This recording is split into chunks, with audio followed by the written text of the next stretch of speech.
Now, we shall begin. You should answer the questions as you listen, because you will never hear the recording for the second time. Listen carefully and answer questions 1 to 4. Excuse me, I'm conducting a campus survey. Would you have time to answer a few questions? What's it all about? We're doing some market research for a new campus radio station starting in the next few months. That's okay. Sounds good. Great. I'll just work through this form with you. And if we could start with some personal background information? Sure. Right. If I could have your age, please. 26. Okay, good. And are you a student, teacher, or in another job? Well, I'm a tutor, but I'm also a postgraduate student, so I don't know what you might call me. What do you think? Okay, well, I'm more of a teacher, really. Fine. And would you mind if I asked about your salary, or I could leave it blank? No, that's okay. It's $20,000 a year. Thanks. Right. Now about your current listening habits. What would you say is your main reason for listening to radio?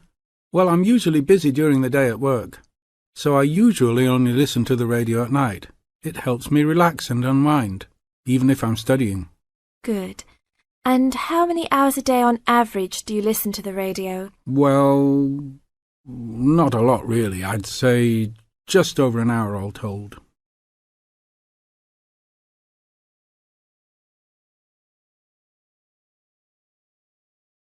Now listen to the second part of the interview and answer questions 5 to 10. So, what are the 2 main times of the day that you listen to the radio? Well, for a little while around breakfast time, and then it tends to be later, after dinner, when I've finished any serious work I need to do. And what sort of radio programs do you like? I like the news, but I also like classical music. It helps me to relax. Fine. And turning to the new campus station, which type of programs would you prefer? I think the existing radio stations cater for my need for news. So I'd like to see programs about local information, providing a service to the campus community. And in the same vein, perhaps more for academic viewers, some lectures or relevant programs. I see. And if you had to give the new director some specific advice when they set up the station, what would you tell them?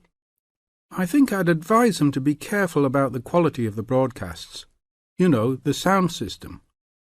There are a lot of radio stations and people can change their loyalty quickly if it doesn't meet their needs. I think they should do more of these kinds of interview too, talking with existing and potential customers. Oh, I'm pleased you think it's useful. Certainly, yeah. Good. Now, this station will not be fully funded by the university. So how often do you think it is tolerable to have adverts? I think, well, out of that list, I'd say every quarter of an hour. Of course, that's providing they don't last for 10 minutes each time. Oh, quite. And are you interested in attending any of the special promotions for the new station? Yes, I'd be happy to, as long as they're held on the campus or nearby. OK, I'll note that down. And finally, may we put you on our mailing list? Well, I'd prefer not. Except for the information about the promotions you just mentioned. OK. Can I have your name and address? Of course. I have a card I can give you. Oh, great. And thanks a lot for your time, and we look forward to seeing you. Yeah, sure. Thanks.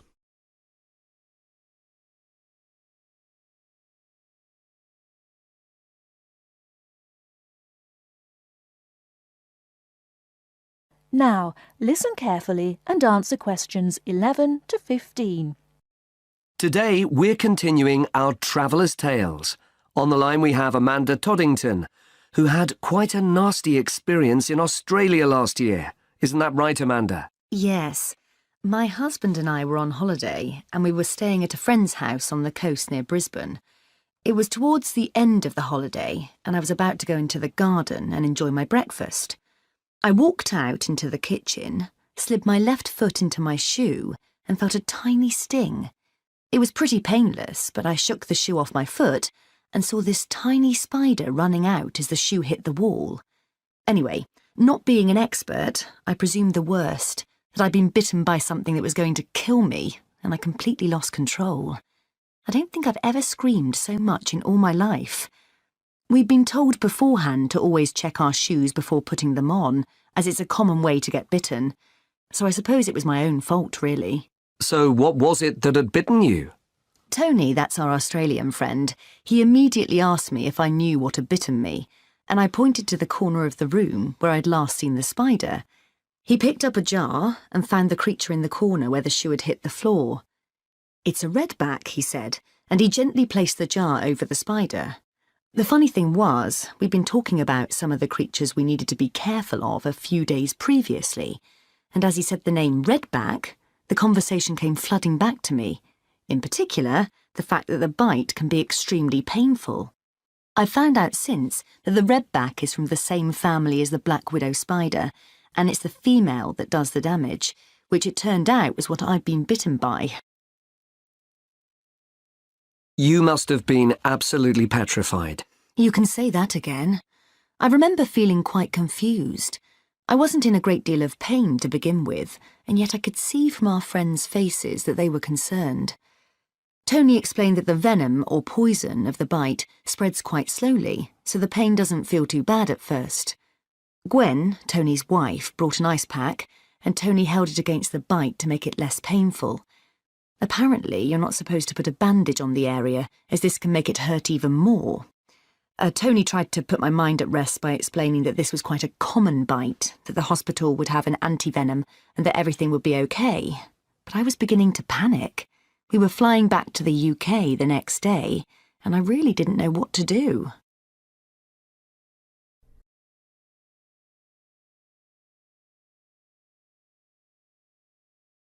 Now listen and answer questions 16 to 20. So what did you do? Well, Tony phoned the doctor, who told him to check my symptoms for the next hour or two. As time went on, the pain became very intense, from my foot right up to my knee. My husband was on the internet and was reading out the possible symptoms. I wasn't feeling sick, and I hadn't yet developed a fever, but I had a terrible headache, and my foot was beginning to swell up. At this point, Tony decided to take me to the local hospital to be on the safe side.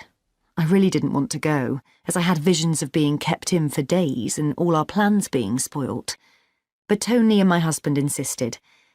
When we got to the hospital, I was relieved to see how casual everyone was when Tony explained I'd been bitten by a redback spider. They told me to take a seat and got on with their work. And did you receive any treatment? By the time I got to see a doctor, the pain was very intense indeed, and I was getting quite upset. The doctor decided to give me a dose of an antivenom, which he assured me would eventually deal with the problem. Unfortunately, he also explained that it wouldn't have an immediate effect and the symptoms might last for several days. But the story has a happy ending. My husband managed to book us onto another plane 1 week later.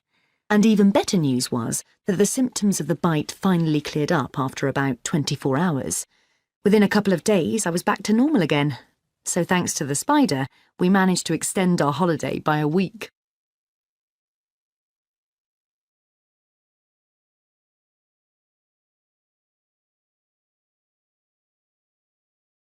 Now listen carefully and answer questions 21 to 26.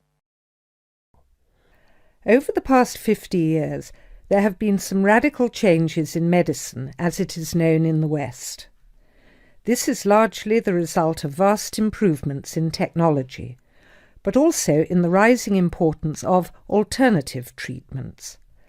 I have with me today Matthew East, a registered osteopath and a supporter of alternative techniques in healthcare. Matthew, can you tell us more about osteopathy? Well, perhaps the first thing I should say is that the term alternative is actually a little misleading, as I am referring to approaches and attitudes to health that were in common use long before Western medicine was established. I prefer the term natural. Anyway, I'll begin by telling you a little about osteopathy. Basically, osteopathy is the manipulation of muscles in order to alleviate stresses and tensions that lead to pain. Now, Unlike Western medicine, osteopathy considers the whole body, not just the affected area. And this is a very important principle of natural remedies. The whole body must be considered before a course of treatment can be decided upon. You see, the aim of therapies like osteopathy is not only to repair the body, but also to get the body treating itself. And this does not come from treating the symptoms. To give an example, I recently treated a 2-month-old baby who was screaming all day and was even worse at night. The couple had taken the baby to their doctor, but the only advice they were given was that the baby would grow out of it. However, the real problem stemmed from a difficult birth, which put pressure on the baby's neck. After 10 minutes of gentle manipulation, the pressure was released, and within 20 minutes the baby was quiet and calm for the first time. This was achieved without drugs or operations. Avoiding such invasive methods of treatment highlights another of the differences between Western medicine and a more natural approach. You see, Western medicine often uses surgery in order to find a solution to problems that could have been addressed with simple remedies.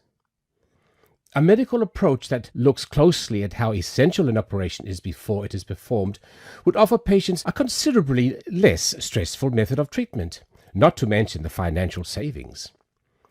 Natural remedies actually amount to about 10% of the cost of a Western course of treatment.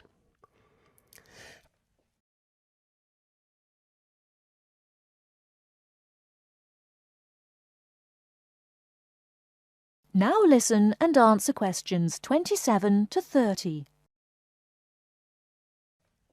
I'd like to mention the subject of surgery again a little later, but I would like to say at this point that there are those that claim that the benefits of osteopathy and herbal therapies are largely psychological, that they have not undergone the clinical trials that pharmaceuticals have. To answer that, you only need to look at the example I gave earlier of the baby that stopped crying less than an hour after treatment, but was obviously far too young to react because of purely psychological factors. Another example can be seen in the successful use of acupuncture in the treatment of animals. In response to criticism regarding clinical trials, it is worth noting that the power of pharmaceutical companies is such that, although some drugs fail the standards required of them, they are sometimes still prescribed by doctors. Moving on to another point, it should be stressed that natural remedies, in addition to having no side effects, can also be applied to any patient. Now, I'm not suggesting that the same treatments are used indiscriminately. Although natural remedies can be used with any age group, the treatment selected is very specific to the person. By this I mean that not only the general health of the patient needs to be considered, but also their habits, diet, and lifestyle in order to build a complete picture. However, I am not suggesting that we should reject Western medicine entirely. In fact, there have been occasions when I have referred patients to their doctor, as I felt that in those cases it was the most suitable course of action. There are many situations in which it is by far the best option. Take emergency surgery, for example. Obviously, more natural remedies do not provide the speed required in such cases. The best solution would therefore be an open-minded combination of the two forms. Well, thank you very much, Matthew. That was a very interesting insight into natural treatments. Next week we'll be inviting Dr. Moore. That's M-O-O-R-E, onto the programme to argue his case as a doctor. Until next week, then, goodbye.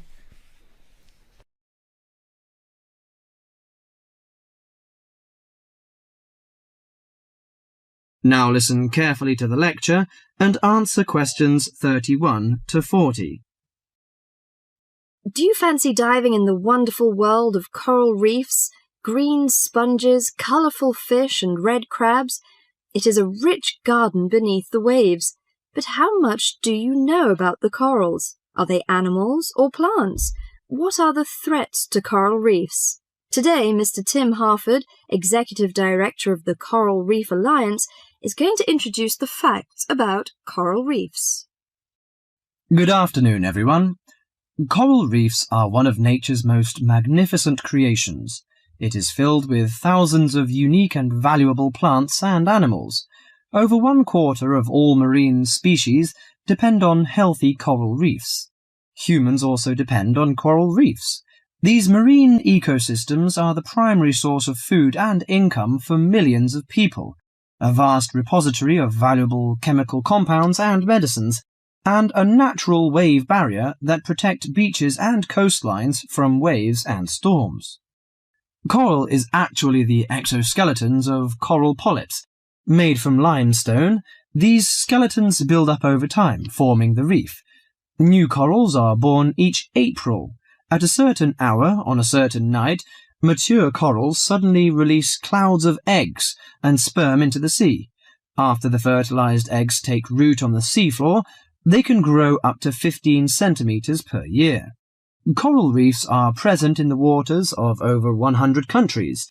These are warm, 18 to 29 degrees centigrade, shallow, sunny regions primarily between the tropics of Cancer and Capricorn. Only clear, warm salt water can support a coral reef. And because sunlight is crucial to the reef's survival, the water must also be shallow. The algae that grow on coral provide much of the coral's food. In deeper water, algae cannot get the sunlight they need to grow. Most coral reefs are in the tropics because natural conditions there are perfect. In their modern form, coral reefs have thrived on Earth for over 50 million years. In recent years, however, more than 11% of the world's reefs have been lost, with another 16% severely damaged during the El Niño event in 1998. Up to 32% of coral reefs may be destroyed by human activities in the next 30 years if we do not take action now. Corals and coral reefs are extremely sensitive. Slight changes in the reef environment may have detrimental effects on the health of entire coral colonies. These changes may be due to a variety of factors. One of the greatest threats to coral reefs is human expansion or development. As human population increases, so does the harvest of resources from the sea. Due to overfishing, reef fish populations have been greatly decreased in some areas of the world. The removal of large numbers of reef fish has caused the coral reef ecosystems to become unbalanced. As we know, corals are also very popular as decorations. A large amount of the most healthy corals are selected by commercial collectors. They sell the corals to souvenir shops, where a large number of tourists wait to purchase them as decorations or souvenirs. Coral reefs also receive much damage from both commercial and private vessels. The leakage of fuels into the water and the occurrence of spills by large tankers are extremely damaging to local corals. Although much of the coral reef's degradation is directly blamed on human impact, there are several natural disturbances which cause significant damage to coral reefs. The most recognized of these events are hurricanes or typhoons, which bring powerful waves to the tropics. These storm waves cause large corals to break apart and scatter fragments about the reefs. Home to a diverse community of creatures, coral reefs are underwater treasure chests of color and activity. Predators and prey swim and crawl among the coral in nature's never-ending dance of life and death. This lively, fascinating world beneath the waves is just waiting to be explored.